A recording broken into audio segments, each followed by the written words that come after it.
Hello, I'm Catherine Pearson. This is my presentation on prevention strategies. The prevention strategy I chose for this assignment is to plan for transitions. Educators need to plan for transitions because effective planning is a proactive strategy for reducing challenging behaviors, for fostering a positive, predictable learning environment, and for supporting the emotional well-being of the students.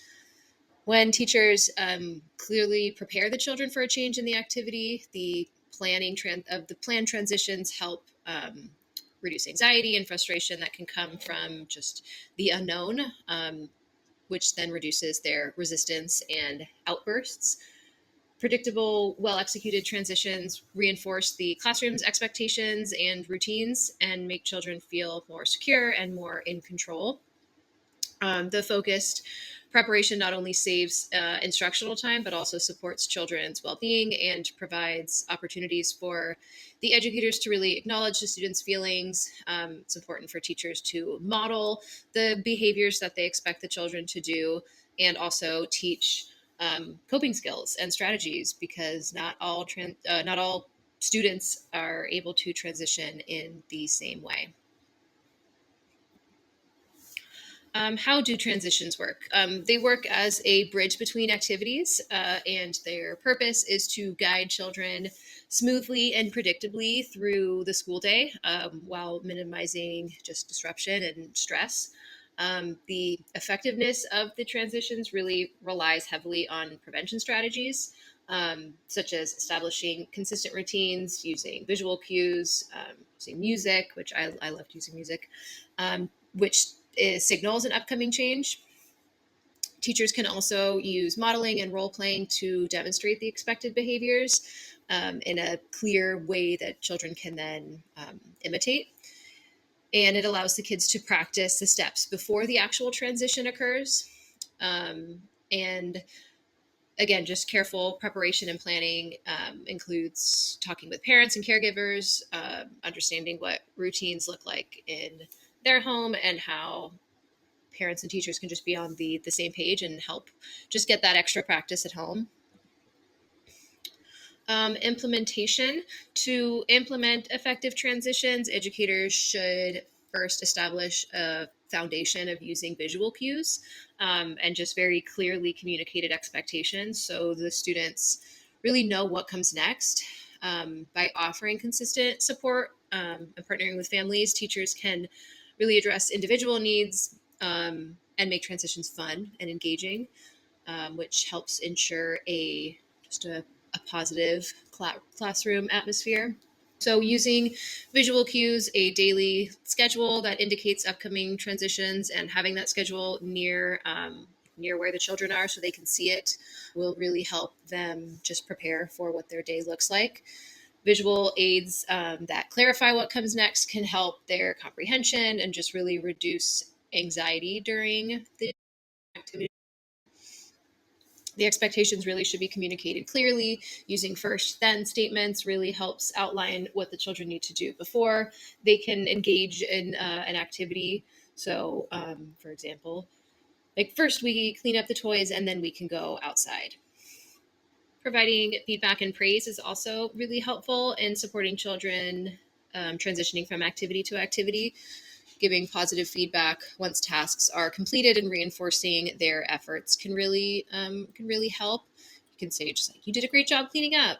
Can help kids just better transition into activity to activity.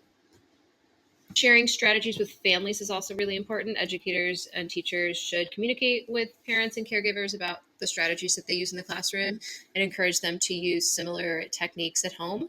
And that collaboration can really help children experience consistency and will just help them better ease into transitions. Teachers who communicate with parents to talk about how their child transitions from activity to activity can be really helpful in identifying what specific challenges comes up for the specific student, and together parents and teachers can brainstorm effective strategies together and then use them consistently from home to school. And then lastly, just making transitions fun, incorporating just engaging activities, turning them into games or songs, dances, pretend play, um, flying like a superhero to the sink to wash hands, or playing I Spy can make the transition time just a lot more enjoyable and interactive. And across different settings, this can be used in preschool settings. A lot of preschools use visual schedules that include both pictures and little icons to display what routine is happening and helps them just know what's going to happen next. Particularly for that age during pickup and drop off times, that transition can be difficult. And then in kindergarten classrooms, teachers often use music to signal transitions. I'm in a kindergarten classroom often, and chimes are one of my favorite ways to get their attention. Um, and it can just make the transitions predictable and fun. And also in special education, individualized strategies are often used for children with special needs, such as providing them with a specific cue or practicing transitions with both the parents and the teachers there. Home and classroom applications, caregivers should review their daily schedule and see if they can make things any more consistent and more predictable at home. What strategies families can use to just signal to their children that a transition is coming can be really helpful. Um, Practicing the skills, encourage parents should encourage children to practice the specific skills related to the transition. So dressing or cleaning up toys. Parents can provide really just descriptive feedback to help children improve on those skills. And teaching children how to be independent and how to manage simple tasks such as putting on shoes or brushing teeth can really foster confidence and just reduces the reliance on parents and teachers. And all of these skills, the consistency can really then translate into the classroom. So then in the classroom, how planning for transitions can support instruction and a positive classroom climate would be that there's consistency across the children's home and the classroom, improved emotional regulation, hopefully then fewer instances of challenging behavior. There's a home to school connection and a open partnership between parents and the teachers. And all of this can really just enhance children's confidence and independence, because they are gaining new skills, which can give them a sense of empowerment and really just enhance their engagement in the classroom. These strategies can help really just reduce overall anxiety and frustration and just lead to a more focused learning environment. When transitions are managed effectively, the overall classroom environment is just better. These are some resources for teachers. The 0 to 3 article, Creating Routines for Love and Learning, an article of some just sentence starters for giving positive feedback and encouragement, such as like, I'm so appreciative that you um, cleaned up your toys after playtime was over, or you've done such a wonderful job at um, sharing the blocks, can be really helpful for students.